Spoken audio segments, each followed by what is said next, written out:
Great. Great to see everyone.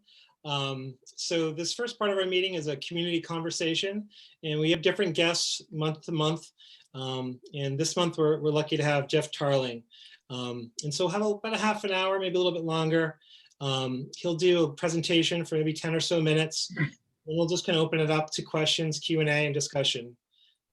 So Jeff, I'll let you take it away. All right, thanks. Can you hear me all right? Yes. Well, thanks for inviting me. I think Deering neighborhood's a really special place. You all live there and realize that, but it's it's an intact neighborhood and it's walkable. It's probably the space with the most little parks, schools, but also the neighborhood's been really engaged. I know from getting calls about all sorts of things over the years, whether it's snow plowing sidewalks or which tree needs to be planted or removed. All sorts of things. And the neighborhood's been really involved. We had some storms where Amy will remember over there on Alba Street a couple of years ago. And, so we've had all sorts of issues in the park and, community gardens. And I think it's been great that the community's engaged and keeps in touch with us. I wanted to mention a little bit tonight about the work recently that was taking place over in Deering Pines. I think that was your main topic. And probably start with a little bit of history. We had some questions. Did everybody else see the questions, or is it something that I see? And it was such a long document, I couldn't get it out. No, I mean, it's what you asked me as far as the management goals and those three quick questions. I was able to share with the board members, so most of the people here tonight, but a bunch. Okay. Great. I guess the best part to start for Deering Pines or Baxter Pines would be talking about the history. And it's really kind of unique that there was part of Pasumsket Park, and Pasumsket Park wasn't really a park that we think of. It was really a racetrack. I think it was 1875 it was created, and in the middle of that racetrack, which is really a large racetrack, it stretched from today's Deering High School all the way down to where Baxter Pines is today. And in the center of that racetrack, there was actually a ball field. I think sometime in the late 1800s, there was a bicycle track there as well, for maybe a raised bicycle track, which was pretty popular with early cycling. And then as it started to change and the idea of a racetrack wasn't as popular, the demand for schools and things on Ludlow Street and Stevens Avenue changed. The schools that we see today, Longfellow, Deering, and Lincoln were brought in, and the whole area changed. Governor Baxter bought the remaining piece the city didn't buy. The city bought Deering High School land, probably all the way down to Leland, and then Governor Baxter bought the remaining back portion. And for a while, it remained as a community garden, I guess, particularly during World War II. The National Guard or the neighborhood actually had, tents for the National Guard and searchlights and things like that. It was during the war effort, as well as an extensive community garden. And only time I've seen pictures was in the Maine Historical Society has a really good video showing the garden. When I first saw it, I couldn't believe, like, where is this garden? Because it doesn't fit the geography of Portland. So it was a pretty extensive garden. And I guess from descriptions, somewhere about 1949, Governor Baxter with students from Deering High School planted lots of little pine trees. And so if you think about the little pine trees you do for Arbor Day, it was probably that size tree, probably a foot or two tall. I can picture students taking a bucket full of trees and plotting them in this big field and hoping for the best. And, at the time, the state actually had a nice greenhouse that grew trees up in Greenbush. And it wasn't unusual for people like to get whole buckets of trees in the spring, like we do for Arbor Day, and just to go out and plant that as a replanting project. And with time, the white pines and the red pine grew pretty rapidly. It's a pretty wet site. Anybody who walks through the park knows it's pretty wet and damp. As those trees grew, the red pine really did poorly because they really want to be in full sun, and the white pine did pretty well, but really didn't have any management. Unlike a natural forest, which would have a diversity of trees, it was just basically the three types of pines. They had some Scotch pine, red pine, and white pine. And down in the right-hand corner, I guess, away from Leland Street down off Mabel, there's a little stand of red maple, which is probably the native tree for that site that would have grown there. That's type of tree would have flourished in a space like this. Some of the other things as a special neighborhood note, there's a mulberry tree that's kind of a prized mulberry tree, and whenever I get down to prune it, I keep an eye on it. Someone comes out and says, that's my favorite tree. There's a black walnut in the park, which is kind of unusual. Silver maple. And there's a big stand of black raspberries, which I think the neighborhood favors. Over the years, going back a couple decades, the city used to come in and mow that once in a while. Trees had started to fall over, and then they prevented us from mowing it, and then invasive plants came in, and the invasive plants grew about 10 to 15 feet tall with all sorts of multiflora rose, euonymus, barberry, lots of bittersweet vines going up into the trees. And at the same time, we had a grant opportunity from the Maine Forest Service to study all Portland's woodlands. And woodlands in the last 20 years has changed from, if a wooded site was vacant, it was thought as a vacant lot and an opportunity to build something. And I think the advent of Portland trails and people getting outdoors, the idea of, baseball fields and little league fields that you have were popular, but the idea of getting outdoors, and it just really took off in the last 20 years. And as more people started to use the park, the idea changed to make sure it was safe. When the invasive plants were really flourishing, whenever Memorial Field was active in those Friday night games, we'd often get a call from the police department the next week saying, hey, it's really closed in there. We can't see what's going on, need to thin it out a little. So we got a forest management grant. We studied all the forests in Portland, that Baxter Woods, Baxter Pines, University Park, Oatnuts Park, Pasumscot River Preserve, Riverton Trolley Park, Riverside Golf Course, Rose School Woods. I think I got most of those. Canco Woods, I think a little bit. But we come up with a forest plan, and it really gave us the first chance to see what the health of these forests were. And the fact that, like Evergreen Cemetery, bought in the 1850s, the only management we saw in there was evidence of fire, probably back in the 1960s in that back corner. But most of these forests got to a point where they needed some work, just to kind of mimic the natural process that forests go through. Particularly a site like Baxter Pines, with it was just planted out of seedlings of one type. It really didn't have the understory that you would see in a natural forest. So some of the recommendations in the forest were to maintain that recreation presence, so that it was important recreation space, the habitat, and then perhaps outdoor education. With the schools being really close, it's a great opportunity for students to get outdoors, to learn about the forest ecosystems and some of the environmental things. And over the years, I've taken kids from Longfellow School, Deering High School, and Lincoln through the park, just to do some exploration and look at the forest itself. So I think it's a great resource for the neighborhood and for the city. The forest management plan back in 2015, we were waiting for that opportunity to do the work, and as I sent around the email, we were all set to do that a couple times. In order to do that type of work, you really need a vendor that's a logging company or a forest management company that can come in and do that. And as big as Baxter Pines seems, it's only 4 acres. So it's not a lot of opportunity for someone to say, I'm going to leave Western Maine woodlands and come down to Portland and work on your 4 acres of kind of tidal red pine and some other aspects. So we really had to bundle it with something else. We had a lot of times where people would look at it and say, sometime if we get caught up with our other work, we'll come down and look at Portland. So going back to December this year, we've been waiting to do some work on the Western Promenade as far as the master plan. And the opportunity came around that while we were there, we could expand if the weather conditions were right to go to Deering Pines or Baxter Pines and do that work.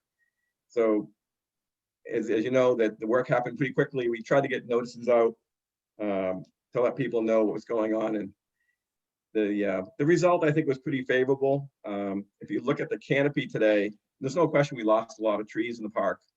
If you look at the stumps, it's, you're always saddened by seeing stumps and losing trees. But if you look at the canopy of the trees and see how close they are, even though we moved a lot of trees, we gave a lot of trees room to grow. And when we looked at the rings on those trees that we removed, you could see the last 15 or 20 years, the rings and rings got smaller and smaller, indicating that the growth was being suppressed because there wasn't a lot of room for them to grow. So I think the options today, this is really an opportunity to think, what does Deering Center and the City of Portland want to do for, how do we want Deering Pines to look in the future? And if we did nothing in the park from now on, it would have some regeneration of the trees that are there. So you'd have continued white pine and maybe some red maple. But there's an opportunity to actually plant some trees that would have grown there if this was a natural forest. And I think I favor that idea of getting community involvement. I know I have a couple interested students already that might be helping. But I think the idea would be to plant some trees in there, but not too many, because there's not a lot of room, as much room as it seems. I think we'd want to kind of close in some of the gaps and look at also the herbaceous plants that might grow there, shrubbery as well, and things that would kind of complement the park ecologically and for habitat without making it too crowded. So that's asking a lot of a 4-acre spot. And for you in the neighborhood who use the park more than I do, I visit it frequently. It's great to hear that feedback and maybe work together on this. One of the other questions came in about the restoration efforts, and we really scrambled in December trying to, it was cold, it snowed, we were in there, it softened up, and we did have some tire ruts from the big equipment, and we went in there to fix it up. But that weather conditions, if you remember Christmas week, it rained like crazy, and so we kind of have things on hold to get the trails rebuilt. But we've talked to Portland Trails. We're also looking at some city efforts to do some restoration work in the spring to kind of restore it so it looks a little nicer than it does today. Great, thank you, Jeff. I'm going to hop in just for time and open it up. So I'd ask folks to either raise your hands visually or virtually, and keep your questions brief if you can. And Jeff too, if I know you have so much good information to share, but we want to try to get as many people as we can. No, I understand. And we have a regular board meeting after this, so so I just ask everyone to be as succinct as possible. So I'll open it up. Whoever would like to start us off. I'd love to start. Okay, we'll do Ann, and then we'll do Colin. I see so far. Okay, briefly, I want to thank Jeff. He'll recognize me after a little while. There was a tree program out there where if I bought a tree and paid for it, and actually the city, Jeff came down, picked up the tree, brought it over to my house, and we found a location on my property to be able to put it in and replace one that had fallen. And I was so pleased and surprised with that. Unfortunately, after a year and a half, the tree had a problem and it died. And I called Jeff and I'm going, what do I do now? And to be as generous, I couldn't believe they're going to get another tree and replace mine. And I just really signed on today just to let you know how much I appreciated the care that the city has taken and the way that you've handled and managed those in order to help us keep trees growing on our property. So thank you, Jeff. Thank you for that. I remember. Oh, good. Thanks, Ann. Colin. Oops, can't hear you, Colin. Can you unmute yourself? Hold on 1 second. Okay, you should be able to now. Yep, now I can unmute myself. Hey, thanks, Jeff. This is Colin Epps. I really appreciate the context. I think the direction that Baxter Pines was going up until this event, or the logging during thawed ground was great. I totally agree with your rationale in terms of opening up the forest a bit, but because we had the warmest, December 25th evening temperatures on record, and the ground wasn't frozen in December despite the snow, it really has made a mess of the soil conditions. It's a pit and mound there. I think there'll be both problems in terms of using much of the park trails and mosquito issues, other issues if it doesn't get restored a bit. So I really appreciate you talking about the forest mulcher, but you talked more about visual, when I think really it's much more than visual. Kind of need to focus in on leveling that soil, removing a lot of that woody debris, and making that both more passable so that it's safe for recreation, but also for some of that regeneration you talked about. So can you give us a little bit more on how and when that forest mulcher will be used? Yeah, we're hoping this spring. We were in last week, and the open winter we've had, we've been hoping to be able to kind of move things around. Obviously, the soil froze up and then it's wet, and that's kind of tradition over there at Baxter Pines. That I know when Amy and others, we worked on the trail originally, putting the trail through. There wasn't a trail, and you really had to have your boots on in order to get through the park most of the time. And I agree with you about we want to make sure that gets leveled out. The forest mulch is pretty good at doing that. We don't really want to bring in other soil and things to change the park, but I think leaving it somewhat natural in the soil horizons, but also bringing up that woody debris and kind of grinding it up a little bit, and then making it, as you mentioned, just a little bit more the way the forest would have been without that type of disturbance. There's no question with the road that went through there. There's the road that goes along Memorial Field, and you have the one that comes down from the corner of Maple. We're trying to just make that kind of the main path, and it goes all the way to the other side. And then there's a little path that goes back out to Maple at the cross section by the baseball field. And I think, drainage in that park, I don't think we ever did much for drainage. I think the drainage, there's a catch basin down the back corner. And I know from dealing with Longfellow School and Deering High School and the Ludlow Pond, drainage is kind of questionable in the area. And I think we ought to look at that with water resources. How do we channel that water so it drains off a little bit more? So is there something we could do kind of in conjunction with Portland Trails and maybe other departments prior to that spring forest mulcher to see whether maybe there's some other machinery? They Portland Trails had put down some gravel and stone dust that had dealt pretty well with a lot of the wetness, not all of the wetness problems, but to the point where you could bike through there quite easily as well as walk. So trying to get it back in that shape where you can benefit from what I think the right things you're trying to do in terms of kind of thinning, but get back to it being safe and appropriate for recreation at the same time. I appreciate that question, and we'll work on that. Great. Thanks, Colin. Amy, is that? Hi, so I just wanted to let everyone know that, as the kind of open space, green space committee, subcommittee, as you recall, a year ago, September, we had that neighborhood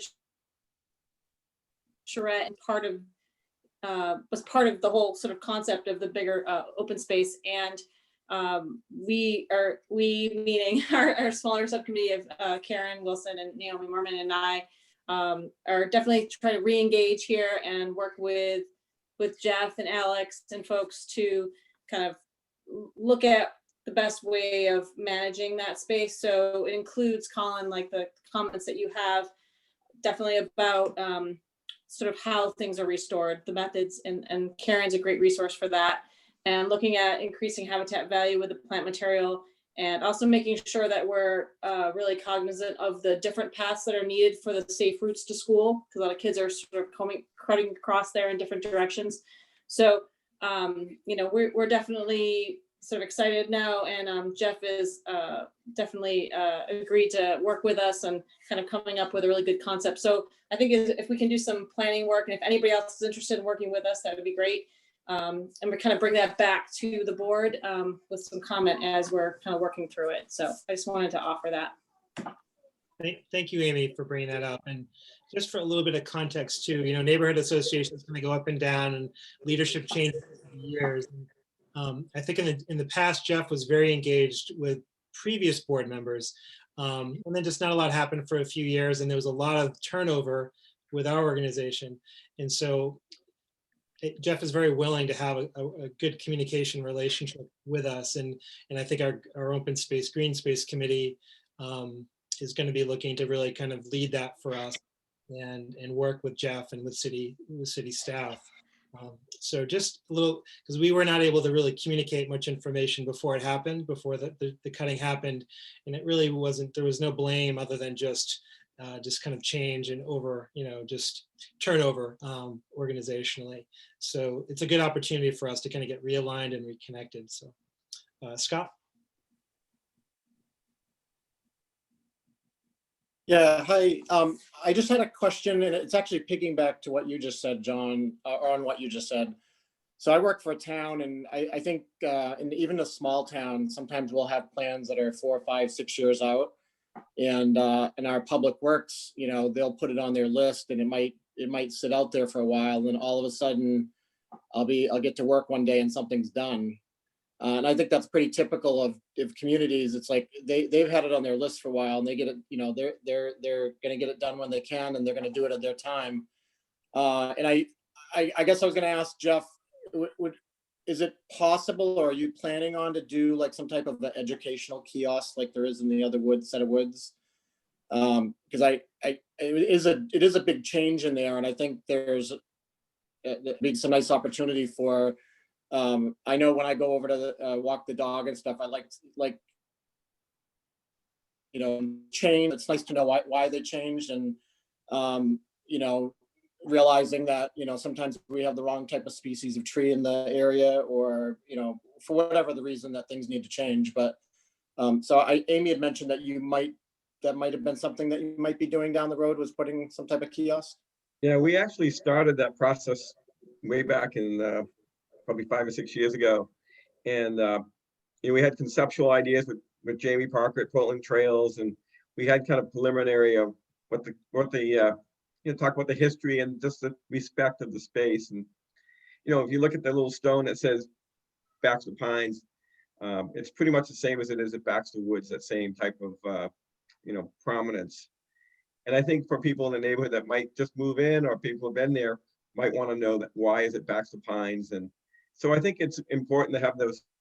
We've done a good job on some of the other parks. If we recently been on Baxter Boulevard, we have the new Baxter Trail that goes from Baxter Boulevard to Baxter Woods and up to the Baxter Circle and Evergreen. And I think we have a little link that was going to continue to Baxter Pines. We just really didn't follow through on that one. But I think in the context of the overall park system, we would want to do that. Any other questions? Okay, so just a couple of things. So if anyone is interested in this issue, or in green space issues in general in the neighborhood, you can email or Facebook message DCNA, myself. Facebook might be the easiest, but also, let's see, our email is deering@gmail.com, so that's easy as well.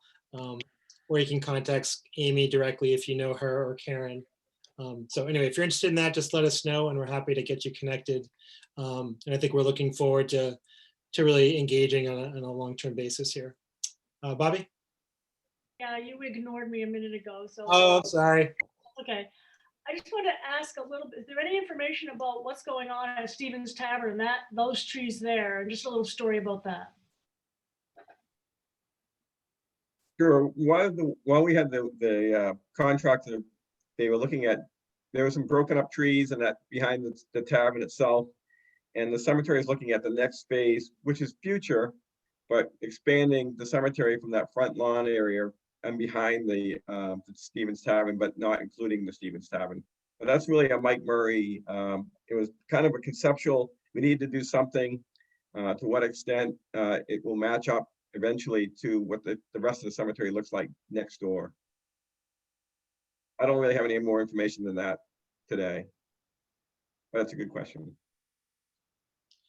one thing to add too, so we emailed with Mike Murray as well, who oversees the cemetery. He couldn't make it tonight, but he's interested as well. And he offered to maybe do like a site walk once the weather gets a little bit better. So that's something I'll follow up with him about, and hopefully we can do that and open it up to anybody who wants to walk the site, ask him questions, and have this sort of conversation with him, or maybe have him to a future meeting as well. Any other questions? Jeff, I just have one last question for you. So I know our Green Space Committee will be communicating with you regularly. Are there any other things that, like if you're looking to do, plantings in the spring or the future, are there things that we could help gather information for you? Are there things we could do that would be helpful, I guess, in your process in a general sense, as far as communicating, broadly with our neighbors? Well, I know that everyone feels that Baxter Pines and that whole area is really an important space. And I think giving us some direction, how much, what do you want it to look like in the future? And we obviously want it to be a forest. Kevin Smith was listening, and if anybody I know that knows forest, it's Kevin. And I'd reach out to Kevin as well, because I think he's just a great resource. But I think it's tough. You're taking what was a racetrack 100 and something years ago, and it became a victory garden back in the 1940s, and then now it's a forest, and it's evolving as forests do. And I think having a design where we want it to be in the future, and how natural do you want it to be, and I think it's nice to have that open space. I see people in there going down the path and meeting in the middle. And, I know one of the calls we got was from a student that liked to make forts and ride their bikes through the park. And, that's what it's for. I mean, building a fort and hanging out and having a green space that's away from the hustle and bustle of the neighborhood. So that's what we're probably going towards, but any type of input like that would be helpful. All right. Well, thank you, Jeff. Really appreciate you joining us and just looking to engage and being open-minded. Appreciate it. Right. I appreciate that. Thank you for having me on. All right. So we're going to continue with the regular part of our meeting. And for folks who this is their first time, we not every month, but most months we have our neighborhood meeting, and we have a community conversation at the beginning, and this was ours this time. And then we go on to just the business of the organization, and everyone's welcome to continue to stay with us. So we'll move forward. I did notice that we've got another member, that Representative Zager has joined us. Yes. Yeah. You want to say hi, Sam, and where you live? I just did. Thanks, Senator Haskell. Good evening, everyone. Sam Zager. Thanks, John, for organizing this as always, and to the rest of the board. I just want to let people know that I'm here. I love what the Neighborhood Association has been doing. I looked at the agenda and saw, planning out even into the spring. Excited for the conversation, and also want to make good on my vision of bringing Augusta to Deering Center, and bringing Deering Center to Augusta. So if people want to testify on a racial impact statement bill next week, or hear what was going on, I'd be happy to have a conversation. You can go to samzager.org. My telephone number's there. You can email me at samzager@gmail.com. Happy to get converse with anyone about anything. Thanks. Thanks, Sam. Okay, so the first order of business is last meetings and minutes. Is there any discussion or question about last meetings and minutes? All right, I'm not seeing any. Do I see a motion to approve last month's minutes? Somebody. I move we approve last month's minutes. Thank you. I think I see a second. All in favor? This is to the board. Great. All right. Minutes are approved from last meeting. And the next topic on the agenda is Deering High School junior Emily Siegel is working on some crosswalk art concepts around Deering High School. And Emily, are you there? Yes. She is. I'm gonna turn the screen here.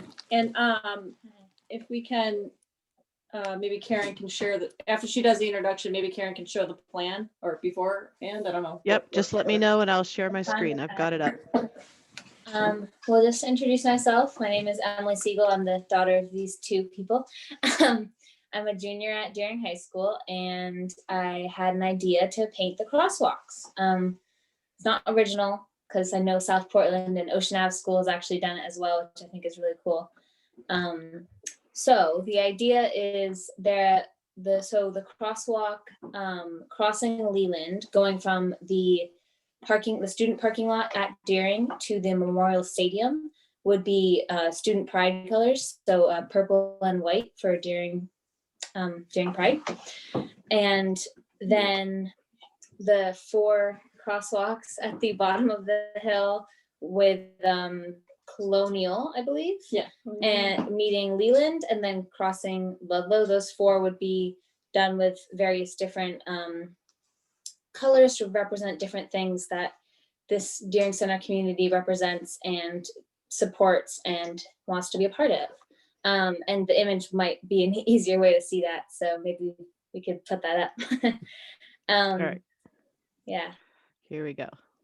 Can you guys see that? But my goal is that it kind of brings is a fun project for the student body, and I get as many involved as I can, as well as just kind of a colorful way to put some spirit and some fun into the community, especially with COVID. You know, it's really, sometimes it can be helpful to have some colorful thing. At least that's what I've felt. So this is my plan. The image on the right shows the purple and white Deering Proud colors. And the image on the left shows 4 separate crosswalks. So the first one would be shades of brown to represent the Black Lives Matter movement and the diversity at Deering, which is really important to our school. The rainbow would represent the LGBTQ plus community that is represented at Deering and in our community. Then the next one is some sort of landscape design that would represent climate change awareness, and just kind of the environment. And because we really are an environmental city, I feel like we're trying to, keep the environment good and clean and healthy.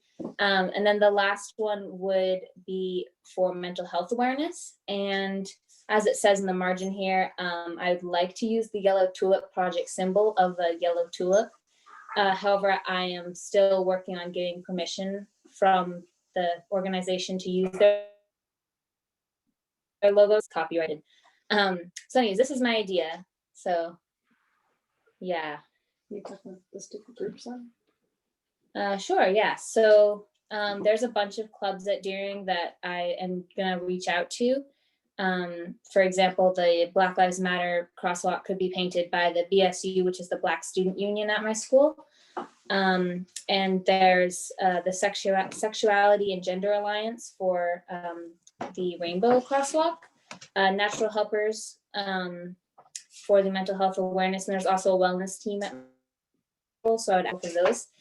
And then in the Environmental Club for climate change.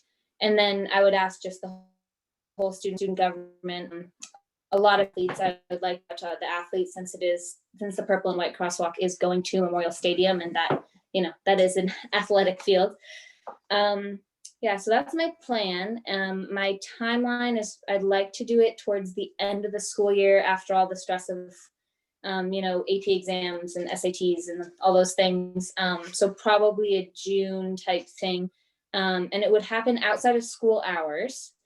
And I'm gonna have to do fundraisers and ask for donations to get on for the paint. Yeah, so I have gotten my school's approval. I'm working on getting the city approval contingent that I get a work plan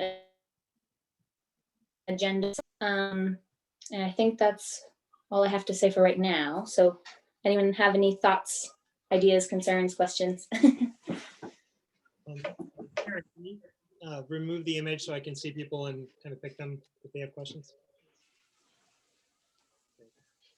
Thank you so much, Emily. Really appreciate it. Does anyone have any questions for Aaron? Emily, I think that's really great. That is going to be a favorite of many people, including some fifth graders I know. So I think this is probably too big of an ask to the city, but it would be great to add a little comment on the Deering Pride crossing that says, gee, wouldn't it be cool if the city made this a raised crosswalk? Because I know we've been talking about how to slow people down. Anyway, so I was just walking down there yesterday, watching the cars whip down Leland, thinking, "Oh, we need a speed bump there." Anyway, so you should put a comment in there that maybe someone would give us some money to make that into a raised crosswalk. But this is a great idea. Thanks. Yeah, I can do that. And I'm assuming people saw that I added a yellow knocking stripes there. Yeah, that's great. And my mom has put in on the whole raised crosswalk idea and adding lights and, making that a more prominent and safe intersection, which I agree with all of that. At least from my standpoint, I'm just trying to smart concept aspect, but I can definitely add that in. Yeah.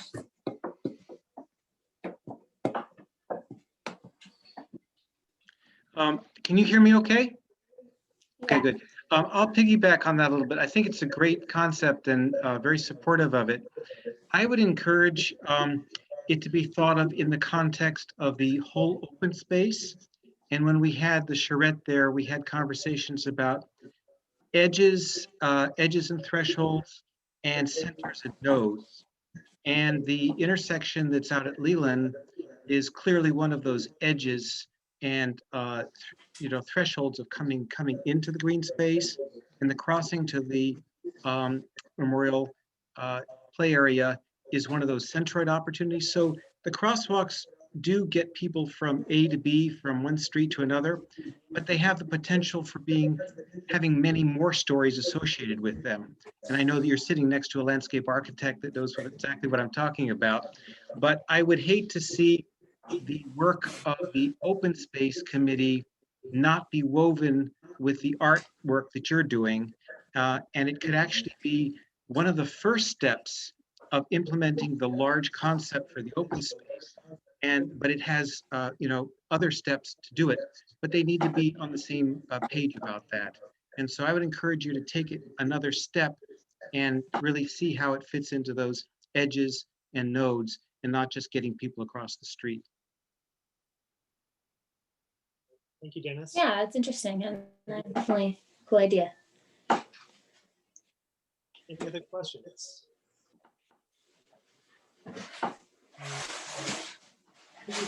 Dennis's question, and not to put you on the spot, Emily, so don't answer if you don't feel comfortable. But would you have interest in just talking with our green space committee? I know your mom is one of the people on that committee. Would that be something that is a natural fit or not? Or just curious about that. Sure. I mean, I'm assuming it's just another meeting like this is, and I'd be happy to join in on that, present my idea. Thank you. I'm going to chime in here a little bit from the side and mention, that, one of the things that we want to do kind of in the advancing the kind of open steering center Central Park theme is just having an awareness of those intersections as pedestrian space, the street as a pedestrian space. So we see that, one of the ideas why I'm so excited by her idea is just that it literally puts the mark on the pavement and says, we got to think about this. It isn't just, a space for you to drive 50 miles per hour or, a parking lot, so I see it as kind of a first step in kind of re-engaging the neighborhood and looking at that whole stretch of Leland and having it seem like a cut through street and more of a pedestrian corridor. So, I think it's kind of an exciting first steps. And I also think that it's a way to get the students engaged in the space in a different way. Not every student is, an athlete that's walking over to Memorial Field, but, every student can identify with some aspect of this and want to support it. So. Any other questions or comments? Sam? How do you propose to, you mentioned fundraising, and is there any help you need in developing the ideas or along those lines? I think I'm still kind of in the early stages of, developing the full ideas because, some parts may change just from the aesthetic point of view and just kind of reaching out to people. I'd definitely be up for help with it. But as far as fundraising, I don't have any specific ideas yet. And I think that is the biggest challenge. Especially COVID, you can't really have a bake sale because, that kind of thing doesn't seem like the best COVID safe idea. But I think, especially with fundraising, I'm going to wait and talk to paint companies, whether that's through the city's paint companies or a private owned number for the cost, because I don't want to do all this fundraising if it's unnecessary. So I'm going to wait to get the cost and then focus on how to get that money. One idea might be to sell spots. People could sponsor a spot. Have to have some sort of review process to make sure it's a legitimate message. But sometimes people like to come back to their old high school and see their name from when they painted or when they were part of the effort. It would be a COVID safe way to do it. But I like how you're thinking about all the. It's really inspiring to see how you're thinking about all the different aspects of getting this project together. Emily, can you tell us a little bit about where in the process this is? Like, are there hoops that you have to jump through as far as the city goes, or where are you in the process? So as far as the process, my mom has sent it out to Jeremiah Bartlett from. He's a transportation engineer at the city, and Bruce Hyman as well. Yeah, we started with them, and so they're slowly working their way through, having conversations with it in the city planning board. They not planning. Sorry, board, not planning. Sorry, just within the Department of Public Works and within the Transportation. Yeah. And so I still haven't gotten the city's approval quite yet because that has to go through city councilors, mayor, and the superintendent. And those are kind of my next three to send this out to. But oh boy, I just totally forgot. Yeah, and we have, I did a little bit of outreach with Alex Marshall, who's here, and Ethan Hippel, and Jamie Park from Portland Trails, just to kind of make them aware of it. And the other person that you've communicated with is Mr. Daly.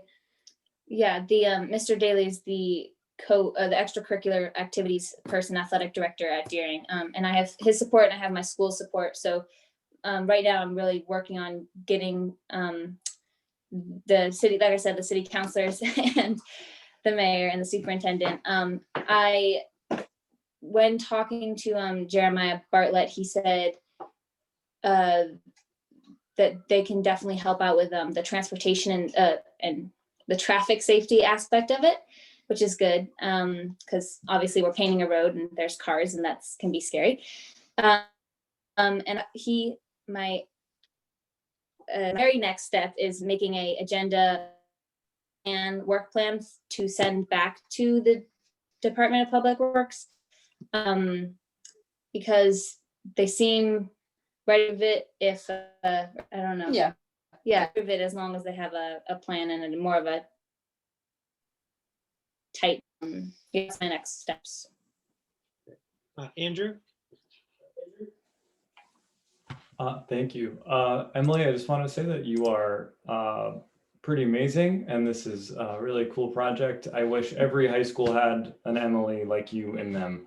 But I'm the District 4 counselor, so I am half of your district. Unfortunately, not this one section, but I want to help you in whatever way you need help. And if that includes me reaching out to Counselor Dion, I know he'll be very excited to help out. But this is amazing. The intersectionality and the thought that you've put into this is pretty unbelievable. You're a junior? I am, yes. Yeah, you're amazing. So please use me as a resource. I'm here to help you and amplify your voice in whatever way. District aside, please reach out and we'll figure out how to prioritize this sooner than later. Thank you, Andrew. Yeah, definitely. That would be great to have your help with that. Yeah. So on that Thank line, you for that. Yeah. on that line of thought, I'm going to put the board members on the spot a little bit here. I'm wondering if there is unanimous support for Emily's project. So I was just thinking about a quick straw poll, and if there isn't, that's fine, and we can have a later discussion about it. But if just do a quick straw poll, is anyone, or just hands up if you're in support, if you'd like DCNA to do what we can to support her project. Okay, I see everyone. Okay, so I'm going to make a motion that DCNA supports Emily's project. Anyone willing to make a second for that? All right, Zach, all in favor?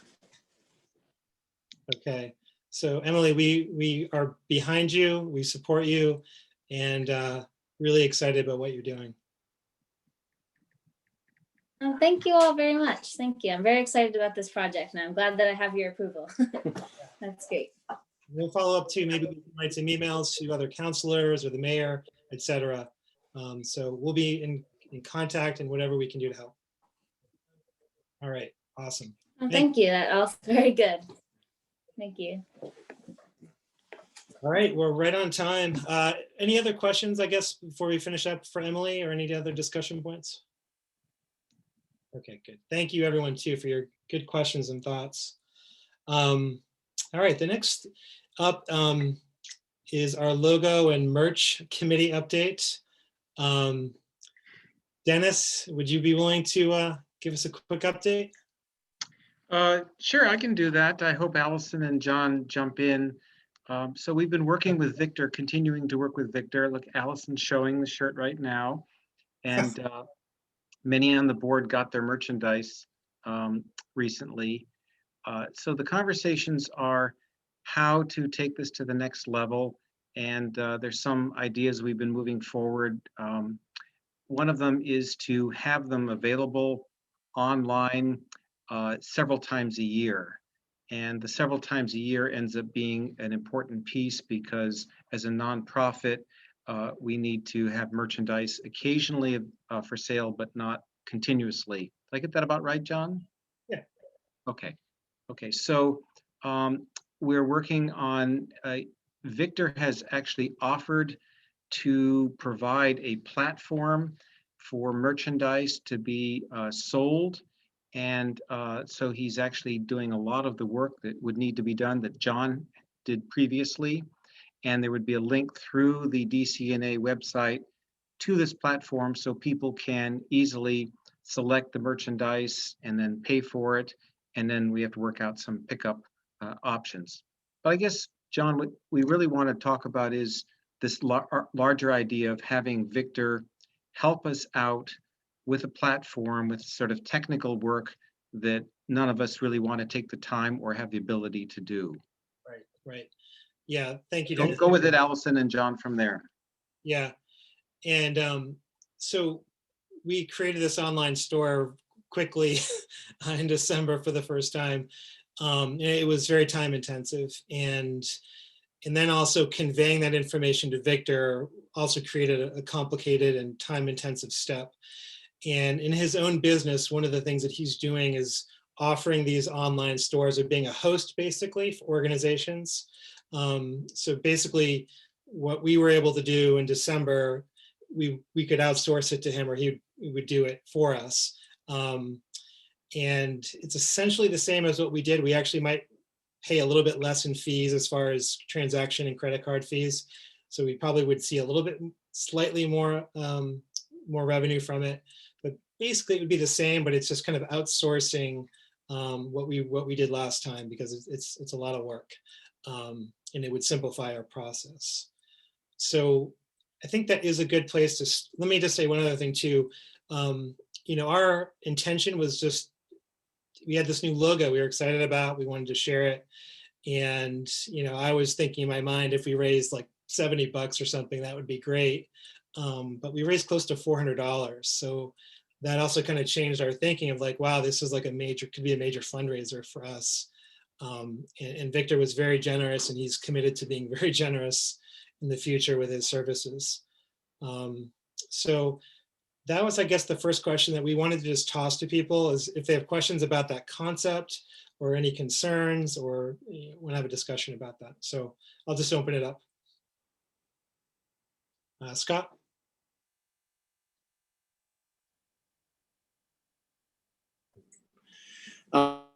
Hey, so a couple things. One is we get some of that swag, and it's our favorite shirts. And I'm not joking. The shirts, we got some long sleeve shirts and a hat, super comfortable.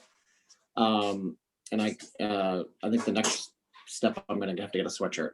So I love the idea of doing it a couple times a year, so it's not for whoever's doing it, because I do a lot of this stuff at work, and it can be very time consuming.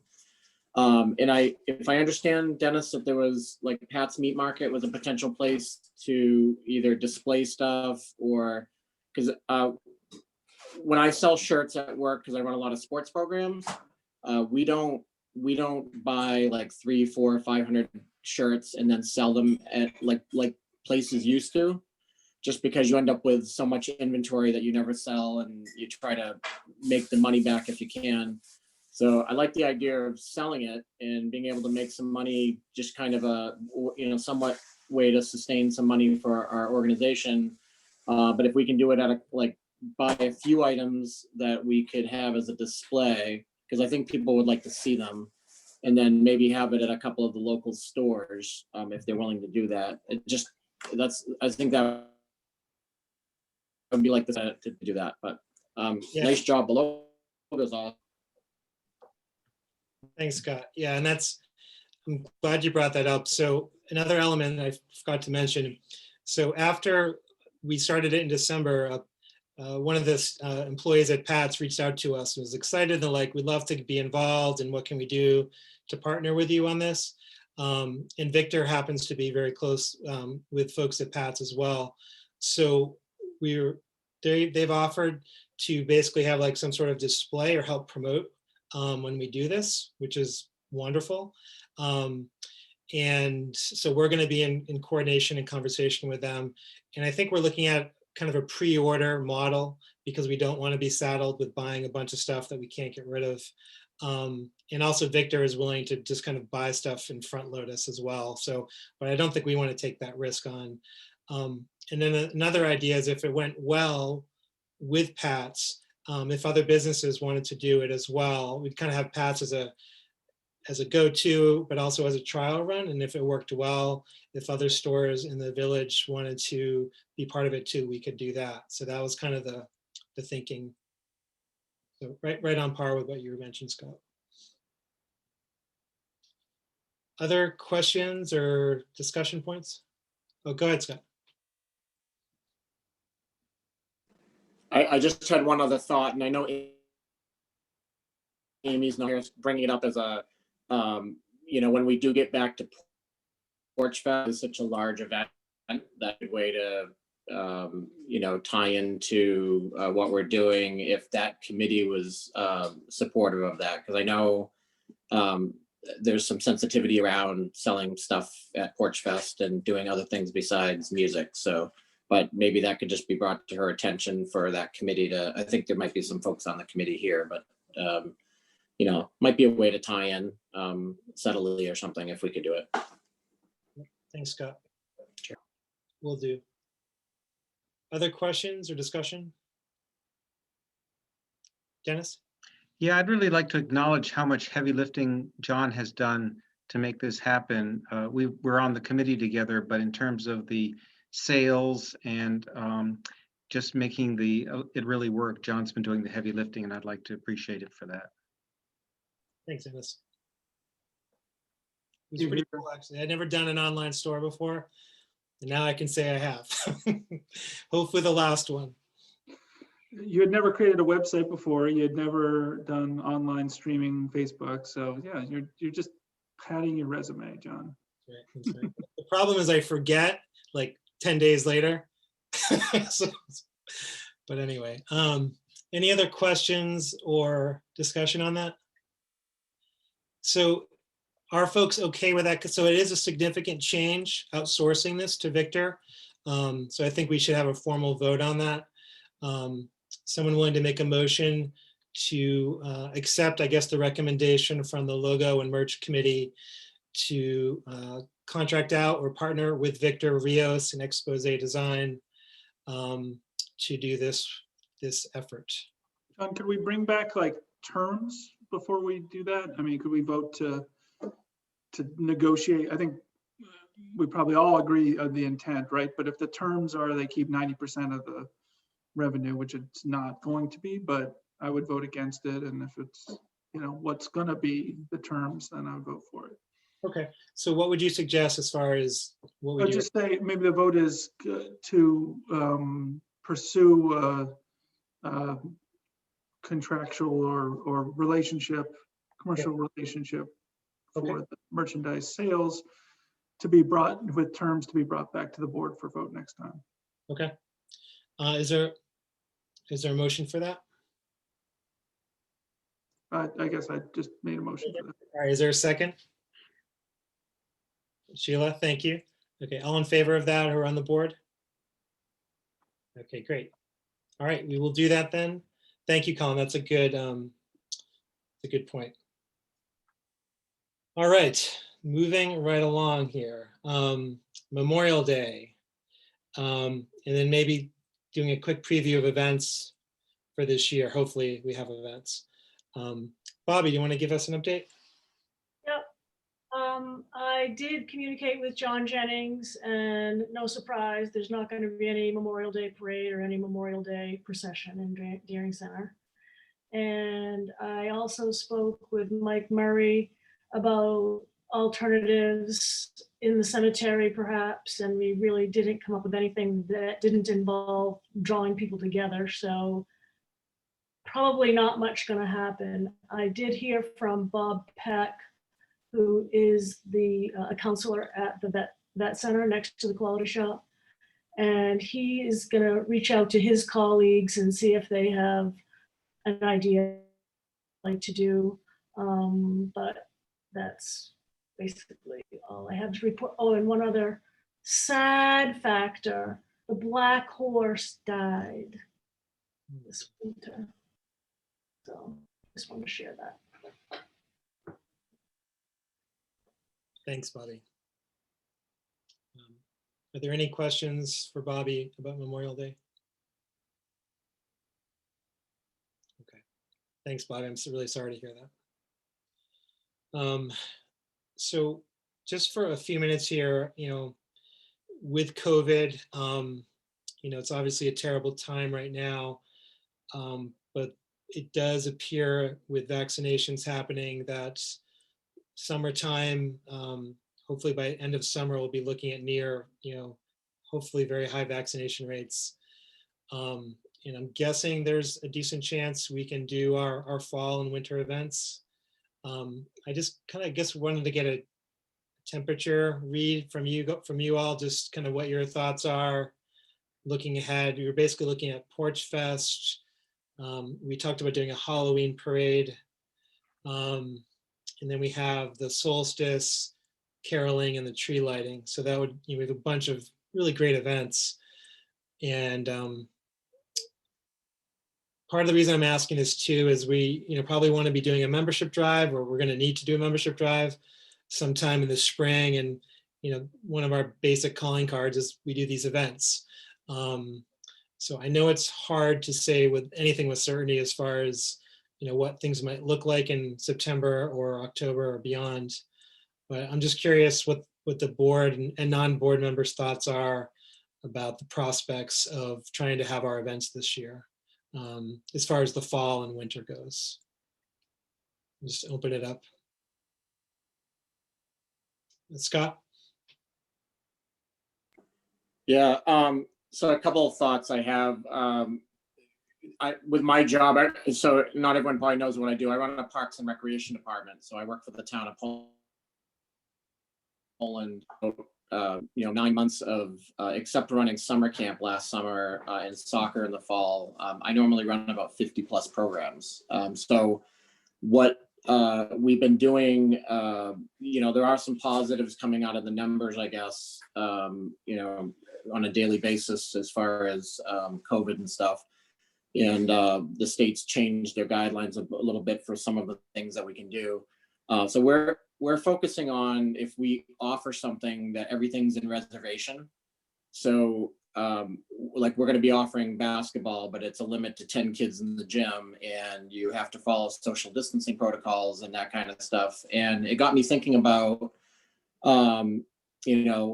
the things that I'm doing up there. And, if there's things that might relate to Daring Center neighborhood where, instead of saying, well, we're just not going to do the activity because we can't bring this many people together, is there a way to do a certain activity, but people just have to sign up for it and you have smaller groups? It's a little more, labor intensive to do that, but then still be able to deliver something. And the other thing too, is you'll know whether people are interested or not and whether they sign up.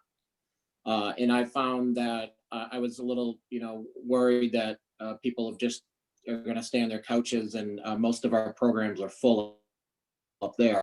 We put an item, it's being used every day. We limit them on the ice, scavengers. And Longfellow School weren't, all our normal activities that we normally do as a PTO. And we decided to do virtual bingo because we usually have bingo in the gym, and we're expecting a good turnout. And we're able to, just kind of think differently about how we're doing stuff. So that just got me thinking, if there's a particular activity, someone's like, oh, I think we should, is there a different way we could do it that could still make it worthwhile, exciting, something, but I'm aboard. So there's something we could do that if we are, then we also need to consider going back to insurance as well. So, thanks. Thank you, Scott. Others?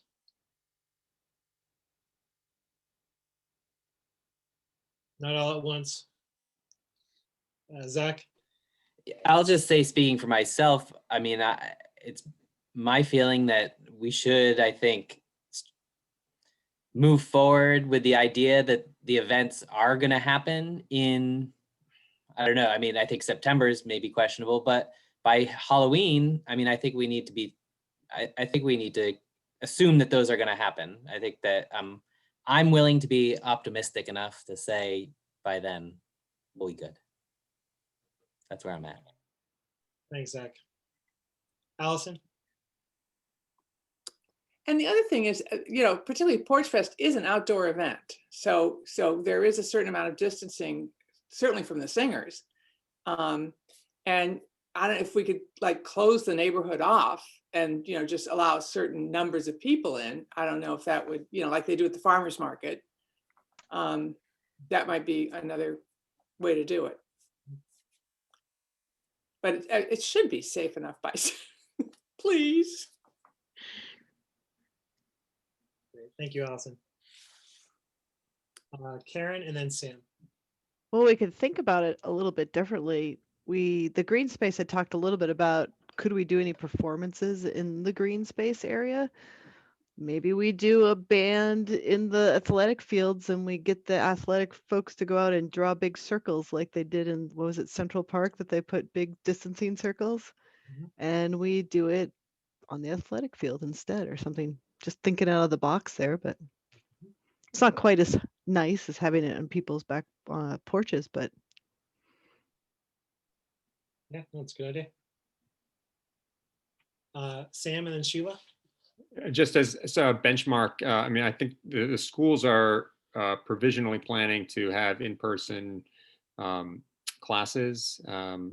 It's still, things are still, written in pencil, not in pen, but it's possible. And by then people will be weary, but also very experienced at social, making things safe and So that might be something working in the favor.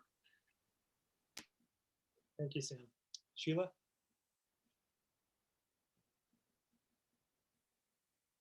Oops, can't hear you, Sheila.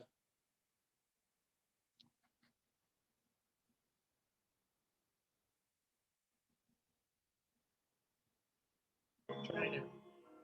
Okay, sorry. Yeah, so can you hear me okay? Yes.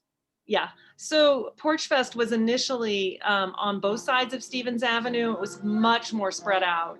And so that's just another thing we could consider with, you know, COVID possibly still around in some way in September, is that there's a lot more space. It really got congested when Porch Fest became just on one side of Stevens. So that'd be my input. Great idea. Thank you, Sheila. Any other thoughts or questions? Okay. All right. Well, I guess we'll move on then to the last piece here. Wow, we're right on time. This is amazing. So Scott, I know you're crazy busy. Did you have a chance to give us some numbers for the financial update? Yeah, hi. So I do want to do numbers statement. Current balance $773.44 as of December 31st, 2020. We'll get the next statement. Will come out in the next few days. And we haven't had a lot of movement since then, or any movement probably. Obviously we went quite a bit of time without any increased revenue or expenses, except for a monthly payment for the Zoom, which we pay out, looks like $14.99. Is that per month, John? Yeah, that's what I thought. Okay, yeah, it allows us to not be cut off after 40 minutes, so I appreciate that. And then if I got my figures right, it looks like we made $376.85 from the swag, so that's amazing. And you know, I was trying to put numbers together, kind of like what we did before, of like anticipating events and how much things might cost and stuff. And I think we can't really we kind of have to wait and circle back on when we're going to start doing events again. But I do think this would be a really good opportunity for the springtime to try to boost up those funds with a membership drive, so we can anticipate you know, bringing back the general activity insurance for, like, say September 1st. If we, you know, I'm assuming before September we'll know whether we're going to be heading towards fall activities and stuff for that. And obviously, you know, selling clothing and hats and stuff is one way to bring some money in our account. But also, you know, membership drive. I think people will be very supportive of what we're doing. You know, so I'm willing to, you know, maybe get together with just a couple of folks on the committee to work on that kind of independent, you know, like as a subcommittee or something, just to get it all prepared, and then we can bring it back to the board on what that's going to look like. That'd be great. If that makes sense. Yeah, that'd be great. Is anyone interested in joining Scott to formulate a draft budget? I'll sign up. Be great to have one more. All right, Zach, great. Anyone else? Okay. If anyone changes their mind, it's never too late to join. Thank you. Any questions for Terry? You want to join? Can't hear you, Terry. You gotta unmute. Unmute. Try it now, Terry. Can you? You're still muted, Terry. I think Okay. there she goes. There. Okay, God. Thanks, John. I'll be on that committee as well, the membership committee. But I was also thinking, we usually have obviously an in-person meeting in January, an annual meeting, and but when is the membership due? The annual dues? Yeah, it's on a rotating basis. So some people gave last January, so their dues would be up, you know, now. Some people gave out in July, so there's wouldn't be up for a few months, but Okay, I think if we do in the spring, it's fine. fine. Yeah. Yeah, I was just thinking that if we could send an email out to all the people who are already members, knowing that it's time to renew, then, and now that we have the ability to pay online, I think that would be really helpful and, would get the people right away that are committed. Definitely. So, Thank you, Terry. yeah. Okay, so maybe we hope maybe try to connect and then get a budget proposal for the next month's meeting. And then we can talk about a membership drive from there, maybe. Yeah, okay. Any other questions for Scott on the budget or finances? Bobby? No? Okay. Anyone else? It's not about the budget, it's about membership drive. Ah, sure. Okay. Yeah. Okay.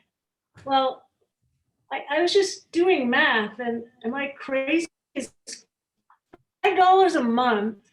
If you could just convince people to drop to auto pay $5 a month, you got 50 people to do that. I think that's $30,000 a year.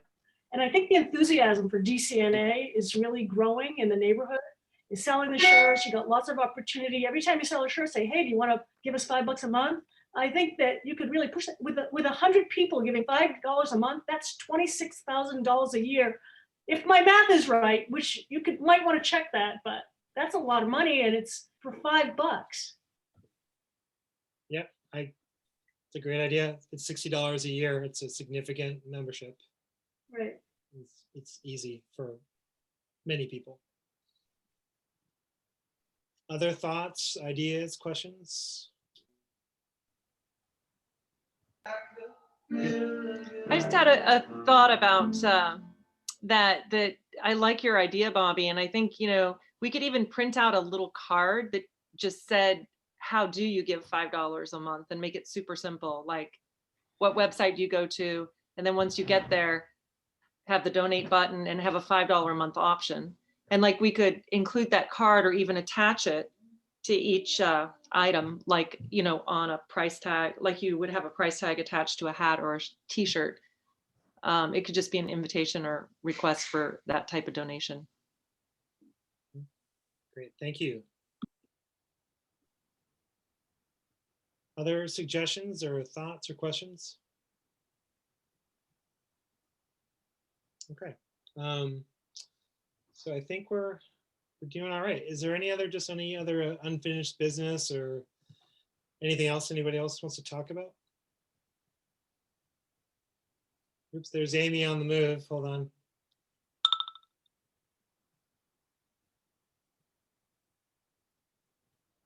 Amy, if you want to say hello, you should be able to. Hi. I know I tried earlier, John, to say hello, but I'm sorry about that. hi, everyone. It's nice to see you all. Good to see you as well. Is there anything you'd like to say, Amy? No, I heard I wasn't able to get on until Scott was talking about the budget, and I heard everything after that. And I think they're all great ideas. I think, yeah, $5 a month. Awesome. Great. Thanks, Amy. It's good to hear from you. Yeah, thanks. All right. Anything else? All right. Well, I guess we'll adjourn the meeting. I'll make a motion to adjourn. Is there a second? Second. All in favor? All right. Great to see everyone. Thanks for everything. Thanks, John. Great to see you guys. Bye. Bye. Good to see you. Bye.